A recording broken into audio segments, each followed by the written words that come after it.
Hello dear students, you are welcome to my YouTube channel Rashid Anjum sir junior foundation. अभी अपन discuss करने वाले हैं एक्सरसाइज 4.5 के क्वेश्चंस। ज़्यादा नहीं है, बस तीन ही क्वेश्चंस हैं। इसको हम लोग फटाफट देख लेते हैं। हालांकि जो बच्चा इसके इंट्रोडक्शन को पढ़ रखा होगा ना, उसको बहुत अच्छे से ये वाली जो सॉल्यूशन है वो समझ में आएगी। और आपने अगर नहीं पढ़ रखा है तो पहले जाकर के डिस्क्रिप्शन बॉक्स में उसका लिंक दिया हुआ है, तुम उसे देख लो, उस लेक्चर को देखो, उसका नोट्स बनाओ, फिर तुम देखो कैसे खुद से तुम्हारे ये क्वेश्चंस बन जाते हैं। और उस इंट्रोडक्शन को देखे रहोगे तो सबसे बड़ी बेनिफिट ये होगी कि तुम्हारी जो स्कूल वाली बुक है ना, जो आपको स्कूल में पढ़ाई जाती हैं किताबें, हो सकता है कि एनसीईआरटी से डिफरेंट हो, तो उसके भी सारे क्वेश्चंस आपके बन जाएंगे। तो आप फटाफट से क्या करो, पहले उसको देख लो। चलो हम लोग शुरू करते हैं इसको। तो क्वेश्चन नंबर 1 में कह रहा है कि draw a rough sketch of quadrilateral P Q R S. P Q R S एक क्वाड्रिलेटरल ड्रॉ कर रहा है, और वो भी कैसा, तो रफ स्केच। रफ स्केच का मतलब समझते हो? ये देखो, ये भाई साहब अपने प्यारे प्यारे हाथों से एक क्वाड्रिलेटरल का रफ स्केच कर रहे हैं। मतलब कि आपको कोई नीड नहीं है कि आप स्केल का ही यूज करो, आप अपने हाथ और पेंसिल का यूज कर कर करके रफ स्केच आप क्वाड्रिलेटरल का कंस्ट्रक्ट कर सकते हो। ठीक है, तो चलो हम यहाँ पे रफ स्केच कंस्ट्रक्ट करते हैं। ये लो बेटा, कोई स्केल नहीं यूज कर रहा हूं मैं, और एक मैंने 4 साइड वाला सिंपल क्लोज्ड फिगर बना दिया। तो ये क्या बन गया, क्वाड्रिलेटरल बन गया। और इसका नाम क्या दिया हुआ है यहाँ पे, तो ध्यान से देखोगे पी क्यू आर एस दिया हुआ है, तो हम इसका नाम रख लेते हैं पी क्यू आर एस। तो बेटा हमने यहाँ से शुरू किया पी, और इसको लिखा क्यू, और इसको लिखा आर। ठीक है, यहाँ आर मत लिख दोगे, जब शुरू किया आपने पी क्यू तो इसके बाद वाला वर्टेक्स ये है, तो यहाँ पे आर लिखोगे और यहाँ पे एस लिखोगे। ठीक है, ड्रॉ इट्स डायगोनल्स, इसके डायगोनल्स को ड्रॉ करना है। तो आपको क्या करना है ना, कि इसको इससे ज्वाइन करा देना है। ये लो बेटा, एक डायगोनल बन गए हमारे। ये जो आपका डायगोनल बन करके तैयार हुआ, ये आप इसका नाम क्या देंगे, पी आर देंगे। ठीक है, और दूसरा डायगोनल जो है वो इसके कौन से हो जाएंगे, तो एग्जैक्टली ये वाले डायगोनल हो जाएंगे जो सेकंड डायगोनल होंगे। तो आपने इसके दोनों डायगोनल्स को कंस्ट्रक्ट कर लिया। डायगोनल के बारे में पता है ना कि एग्जैक्टली डायगोनल होता है क्या है। तो डायगोनल एक ऐसा लाइन सेगमेंट होता है जो बगल वाले एडजेसेंट वर्टेक्स को छोड़ करके किसी वर्टेक्स को ज्वाइन कर देता है। जैसे कि इस पॉइंट से हमने शुरू किया, तो इसमें नहीं करना है, साइड बन जाएगा। फिर इधर भी नहीं करना है, साइड बन जाएगा। उसको छोड़ कर करके यहाँ पे ड्रॉ कर देना है, ये एग्जैक्टली आपके डायगोनल बन जाएंगे। ठीक है, नेम देम, आपको उसका नेम भी करना है। तो यहाँ पे चलो डायगोनल्स लिख दो, कि जो हमने यहाँ पे डायगोनल्स को कंस्ट्रक्ट किया है वो एग्जैक्टली कौन कौन है। तो एक पी आर है, तो यहाँ पे आप लिख दो पी आर, और ये लाइन सेगमेंट होता है ना, तो ऐसे कर करके दे दो, ज्यादा अच्छा रहेगा। और एक क्यू एस है, तो यहाँ पे बेटा क्यू एस लिख दो, ये हो गया तुम्हारा दूसरा डायगोनल। तो आपने डायगोनल ड्रॉ कर दिया और उसका नाम भी लिख दिया। अब क्वेश्चन में देखना क्या कह रहा है, कि नेम देम, नेम हमने उसका दे दिया। Is the meeting meeting point of the diagonals, क्या डायगोनल्स का जो मीटिंग पॉइंट है, कहाँ है बेटा मीटिंग पॉइंट। तो देखो ये पी आर इधर जा रहा था, क्यू एस इधर जा रहा था, तो ये इस दोनों की जो मीटिंग पॉइंट हो गई वो एग्जैक्टली कौन हुई। तो यहाँ पे ध्यान दोगे, यहाँ पे दोनों आकर करके मीट कर रहा है। तो सपोज दैट इसका नेम दे देते हैं ओ। जो दोनों की मीटिंग पॉइंट है, कौन दोनों की, तो डायगोनल्स की मीटिंग पॉइंट वो ओ है। Of the diagonal in the interior, क्या वो इंटीरियर में है या एक्सटीरियर में है क्वाड्रिलेटरल के। तो ऑब्वियस सी बात है, जो भी बच्चे इसको सॉल्व कर रहे होंगे उसको दिख रहा होगा कि ये वाला जो पॉइंट है वो इस क्वाड्रिलेटरल के अंदर में है। बेटा ये पॉइंट वो अंदर नहीं है क्या, तो तुम कहोगे कि वो इंटीरियर होता है। ठीक है, अंदर में होता है। तो the meeting point of diagonals, यहाँ पे आपको लिख देना है कि meeting point of diagonals, meeting point diagonals of diagonals diagonals is O. यहां पे मीटिंग पॉइंट कौन है बेटा, तो ओ है। विच लाइज, जो कहां पे है, तो which lies interior of quadrilateral, interior of quadrilateral. Clear है, समझ में आ गई बातें। हाँ बहुत आसान है इसको समझना, कि डायगोनल जो बनेगा उसके जो इंटरसेक्टिंग पॉइंट होंगे वो एग्जैक्टली आपके क्वाड्रिलेटरल के अंदर होंगे। चलो नेक्स्ट क्वेश्चन पे मूव करते हैं। उससे पहले हमारे चैनल को अगर आपने सब्सक्राइब नहीं किया है, आप न्यू स्टूडेंट है, देन आप सब्सक्राइब कर दें और अपने फ्रेंड के साथ शेयर भी कर देंगे। ठीक है, और बेल नोटिफिकेशन को तो प्रेस करना बिल्कुल भी नहीं भूलना, क्योंकि जो भी वीडियोस मैं बनाते रहूंगा वो आप तक पहुंचता रहेगा। आगे मूव करते हैं। क्वेश्चन नंबर सेकंड पे कह रहा है कि draw a rough sketch of quadrilateral के एल एम एन। आपको एक क्वाड्रिलेटरल को ड्रॉ करना है जिसका नाम क्या होना चाहिए बेटा, तो के एल एम एन होना चाहिए। तो चलो मैंने ऐसा ड्रॉ कर लिया और इसका नाम रख दिया के एल एम, यहाँ पे मैंने एम लिखा और यहाँ पे मैंने एन लिख दिया, के एल एम एन हमने ड्रॉ कर दिया। बोल रहा है कि two pairs of opposite side आपको बताना है। तो इसमें देखो अपोजिट साइड हम यहाँ पे ए सॉल्व कर रहे हैं, ठीक है। तो two pairs of opposite side, तो देखो अपोजिट साइड एक तो हो जाएगा के एल और दूसरा हो जाएगा एन एम, ये एक दूसरे के सामने है। तो एग्जैक्टली हम लिखेंगे के एल एंड एन एम, ठीक है। ये आपके अपोजिट साइड्स हैं।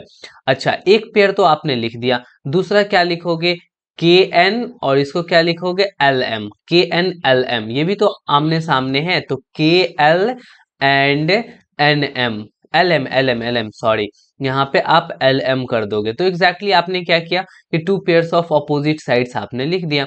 अच्छा, बी में क्या कह रहा है कि two pairs of opposite angles. तो एग्जैक्टली एंगल के का अपोजिट कौन होगा, एंगल एम। तो आप यहाँ पे लिख डालो एंगल के एंड एंगल एम, ठीक है। तो एंगल के और एम अपोजिट हो गए। एक पेयर तो आपने लिख लिया, अब दूसरा पेयर कैसे लिखोगे, तो एन का अपोजिट कौन होगा, एल होगा। तो angle N and angle N हो जाएगा। सॉरी, एन है तो बेटा एल होगा ना, तो एन है तो यहाँ पे एल लिखना पड़ेगा। तो एन एल हो गया और के एम हो गया, ठीक है। अच्छा, सी में देखो, सी में क्या कह रखा है कि two pairs of adjacent side, adjacent means बगल वाला साइड को लिखना है।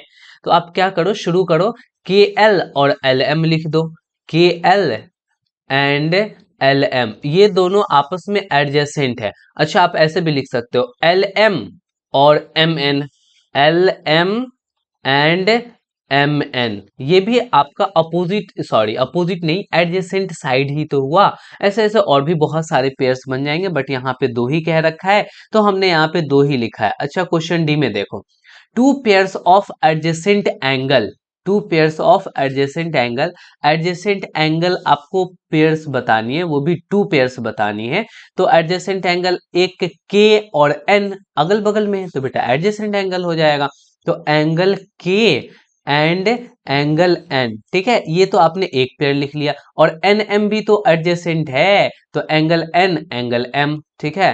तो एन एंड एंगल एम। तो इस तरीके से कर कर करके आपने यहाँ पे ए बी सी डी जितने भी सारे क्वेश्चन है उन सभी का आपने यहाँ पे सॉल्यूशन कर दिया है। बेटा आपको ये सारी चीजें समझ में आ रही है, मुझे तो पूरा भरोसा है कि तुमको समझ में आ रही होगी।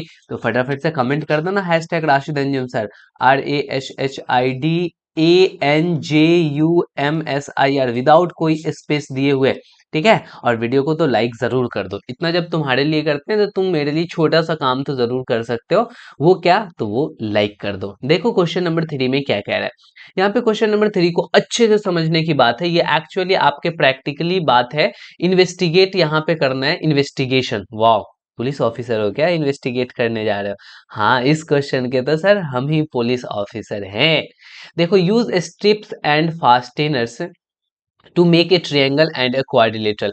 आपको यहाँ पे स्ट्रिप्स का यूज करना है और फास्टेनर्स का यूज कर कर करके ट्रायंगल बनाना है और क्वाड्रिलेटरल बनाना है। चलो भाई, हमने यहाँ पे ट्रायंगल एक के यहाँ पे स्ट्रिप्स लिया और दूसरा स्ट्रिप्स लिया और तीसरा स्ट्रिप्स लिया, और तीनों स्ट्रिप्स को लेकर करके हमने यहाँ पे और फास्टेनर का यूज कर कर करके हमने यहाँ पे क्या किया भाई, तो ट्रायंगल को बना डाला, ठीक है। कोई दिक्कत नहीं, कोई इशू नहीं, कोई परेशानी नहीं।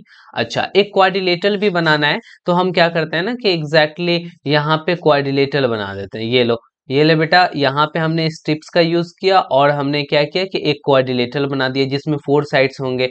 यहाँ पे आप देख लो इस तरीके से स्ट्रिप्स और फास्टेनर का यूज कर कर करके इसको आपने क्या कहा कि ये तो मेरा ट्रायंगल है सर, ठीक है। और ये क्या हो गया, तो ये क्वाड्रिलेटरल हो गया। क्वाड्रिलेटरल और ट्रायंगल में आपको फर्क पता है ना कि ट्रायंगल में 3 साइड्स होते हैं बट क्वाड्रिलेटरल में 4 साइड्स होते हैं। अब यहाँ पे समझना, बातों को समझना है। अब यहाँ पे क्या कह रहा है, try to push inward at any one vertex of triangle, do the same the quadrilaterals. आपको क्या करना है ना कि एग्जैक्टली यहाँ पर आपको इस वर्टेक्स को धक्का मारना है। यहाँ पे आपको क्या करना है बेटा, तो यहाँ पे पुश करना है। अब यहाँ पे पुश करोगे, यहाँ पे अंदर की तरफ धक्का मारोगे, तो देखना ये हिलेगा डुलेगा नहीं, जहां पे है वहीं पे फिक्स रहेगा, थोड़ा सा भी ये आगे पीछे नहीं होगा। क्योंकि आपको यहाँ पे प्रेशर दे रहे हो बेटा, तो ये प्रेशर आपका दो डायरेक्शन में बंट जाएगा, एक प्रेशर इधर आएगा, दूसरा प्रेशर इधर जाएगा। तो ये यहाँ पे फिक्स है ना बेटा, तो ये ना आगे बढ़ेगा और ना ही पीछे बढ़ेगा, यहाँ पर भी फिक्स है। तो ये चाहे जितना भी धक्का दे लो, ये वाला जो लाइन है इसको यहाँ पे बांध रखा है, तो ये वाला लाइन आगे खिसकेगा ही नहीं, ये वाला लाइन आगे खिसकेगा ही नहीं, क्योंकि यहाँ पे तो उसने क्या कर रखा है, जोर से पकड़ रखा है। तो अब ये बात आपको समझ में आ गया कि पुश करने से, धक्का देने से सर कोई भी फर्क नहीं पड़ने वाला है, ठीक है। अच्छा, उसी तरीके से आपको क्या करना है कि यहाँ पे क्वाड्रिलेटरल में भी पुश करना है किसी एक वर्टेक्स को। जब आप यहाँ पे पुश करेंगे, और वो भी किधर, तो अंदर की तरफ पुश करेंगे, तो जैसे ही आप अंदर की तरफ पुश करेंगे तो देखेंगे कि इसका शेप अलग होना शुरू हो जाएगा। क्योंकि आप यहाँ पे फोर्स लगा रहे हो, तो एक फोर्स इधर चला जा रहा है और दूसरा फोर्स बेटा इधर आ रहा है। अब ये जो दोनों फोर्स लग रहा है, तो यहाँ पर जो ये है, ये क्या करेगा ना कि इसको फैला देगा बेटा, इसको फैला देगा, ये फोर्स इधर आएगा और ये फोर्स इधर जाएगा, तो ये क्या होगा कि फैल जाएगा। और फैल करके कैसा हो जाएगा, मैं देखो यहाँ पे बना देता हूँ तुमको, मैं बना देता हूँ, तुम्हें समझ में आ जाएगा। एग्जैक्टली ऐसे कर करके बेटा फैल जाएगा। ये देखो, ये इस तरीके से करके फैल जाएगा। और ज्यादा तुम पुश करोगे तो वो क्या होगा, इस तरीके से हो जाएगा। यहाँ पे ये देख लो, और ज्यादा से पुश करोगे तो और जोर से, तो इस तरीके से हो जाएगा। तो ये क्या हुआ ना, आपके पुश करने से ऐसा शेप बदलना शुरू हो गया। बट ट्रायंगल में ऐसा नहीं होता है। क्यों? क्योंकि यहाँ पे इतना जोर से जकड़ के रखता है ना कि बिल्कुल भी आगे पीछे नहीं बढ़ने देता है। लेकिन यहाँ पे बेटा जकड़ के रखा है, बट ये क्या होता है ना कि ये फैल जाता है। अब ये फैल गया, अभी थोड़ा सा फैला, फिर ज्यादा फैल जाएगा, तो ज्यादा फैलेगा तो एग्जैक्टली इस तरीके का बन जाएगा। तो इसीलिए आप ये प्रैक्टिकली करोगे ना, तो एग्जैक्टली आपको बहुत सारी चीजें समझ में आएंगी। बट आप प्रैक्टिकली, मैं यहाँ पर तो दिखा नहीं सकता, बट आप करके ट्राई कर लेना। अब देखो, इज द ट्रायंगल डिस्ट्रॉयड, तो नहीं भाई, ट्रायंगल हमारे डिस्ट्रॉयड नहीं हुए। No, the triangle does not destroyed, तो इन बातों को यहाँ पे लिख दो कि no, no the triangle, the triangle, no the triangle not destroyed. Triangle कहाँ डिस्ट्रॉयड हुआ, ट्रायंगल तो जैसा था वैसा ही रह गया। क्लियर हो रहा है? अच्छा, आगे भी कुछ सवालों को किया जा रहा है कि इज द क्वाड्रिलेटरल डिस्ट्रॉयड, क्या क्वाड्रिलेटरल डिस्ट्रॉयड हो गया, तो यस द क्वाड्रिलेटरल डिस्ट्रॉयड, आप यहाँ पे लिखेंगे यस, ठीक है, the quadrilateral destroyed, the quadrilateral destroyed. Quadrilateral क्या हो गया बेटा, डिस्ट्रॉयड हो गया, यानी जिसका वैसा शेप था वो वैसा शेप नहीं रहा, उसका शेप जो है ना वो डिफरेंट हो गया। रहेगा तो क्वाड्रिलेटरल ही, बट उसका शेप डिफरेंट हो जाएगा। आगे कह रहा है कि इज द ट्रायंगल रिजिड, क्या ट्रायंगल रिजिड है, कठोर है, वो अपने शेप को चेंज नहीं करता है, तो ठीक है। Why is it the structures like electric towers make use of triangular shape and not quadrilateral, क्या ये रिजिड है, तो यस बिल्कुल रिजिड है, ठीक है, समझ में आ रहा है। On moving the end of the triangular shape, यहाँ पे आप अगर चाहो तो लिख देना। यहाँ पे सुनो, अब आगे कह रहा है कि why is the structure like electric tower make use of triangular shape and not quadrilateral. आपने कभी टावर को देखा बेटा? टावर को अगर तुम देखोगे तो ये टावर इस तरीके से होता है। देखो, टावर ऐसे बना हुआ होता है और उस टावर में बिल्कुल ट्रायंगुलर शेप होता है। आपके अगल बगल आस पड़ोस कहीं ना कहीं टावर दिख ही जाएंगे। तो इस टावर में देखना बेटा, ट्रायंगुलर शेप का यूज किया जाता है, ठीक है। अब ट्रायंगुलर शेप कैसा होता है, तो देखो यहाँ पे इस तरीके से कर कर करके आपके टावर में न जाने कितने सारे ट्रायंगल्स बने हुए होंगे। तो ट्रायंगल शेप ही क्यों यूज किया जाता है, इसके पीछे वजह क्या है? कि ट्रायंगल शेप ही टावर में यूज किया जाता है, तो आपको ये पता चलेगा कि ये जो ट्रायंगल है वो डिस्ट्रॉयड नहीं होता है, इसी वजह से हम लोग ट्रायंगल शेप को ही यूज करते हैं। ये हो गए आपके टावर। वाह सर, मस्त लग रहा है ये टावर। अब इस टावर में क्या है ना कि हर जगह ट्रायंगल ही ट्रायंगल बना हुआ है, तो इसके पीछे वजह क्या है कि ट्रायंगल डिस्ट्रॉयड नहीं होता है, बट अगर हमने क्वाड्रिलेटरल बना दिया देन वो डिस्ट्रॉयड हो जाएगा। तो आप यहाँ पे लिख दोगे कि on moving the end of the triangular the end of the triangular shape, अगर हम ट्रायंगुलर शेप के एंड में जाते हैं, it remains the same. It it remains, वो वैसा ही रह जाता है। It remains the same. ठीक है, इतना आपने लिख दिया। दैट इज वाई स्ट्रक्चर, आप उसका अब रीजन लिख दो। That is why the structure like electric towers, और भी बहुत सारे टावर्स हैं, कोई जरूरी नहीं कि इलेक्ट्रिक टावर्स ही हैं। यूज ट्रिएंगुलर शेप, इसीलिए वो क्या यूज करता है, तो ट्रायंगुलर शेप को यूज करता है। बातें क्लियर हो गई, समझ में आ गया। तो चलो, अब ये आपका सॉल्यूशन कंप्लीट हो गया। अब जो नेक्स्ट लेक्चर होगा उसमें हम आपको बेटा नेक्स्ट सर्कल पढ़ाने वाले हैं, और सर्कल में बहुत सारी चीजें आपको बहुत खूबसूरत खूबसूरत बातों को बताने वाले हैं। तो जरूर आप उस क्लास को करना, जरूर उस वीडियोस को देखना बेटा। जाते जाते आपसे एक बार और कहूंगा कि अगर आपने हमारे चैनल को सब्सक्राइब नहीं किया देन प्लीज सब्सक्राइब कर दो। देखो बहुत कम सब्सक्राइबर्स हैं। सब्सक्राइब करने के बाद आप हमें कमेंट कर कर करके जरूर बताएंगे, कोई भी दिक्कतें होंगी तो, और वीडियो को तो लाइक जरूर कर देना। चलो ओके, बाय, गुड नाइट।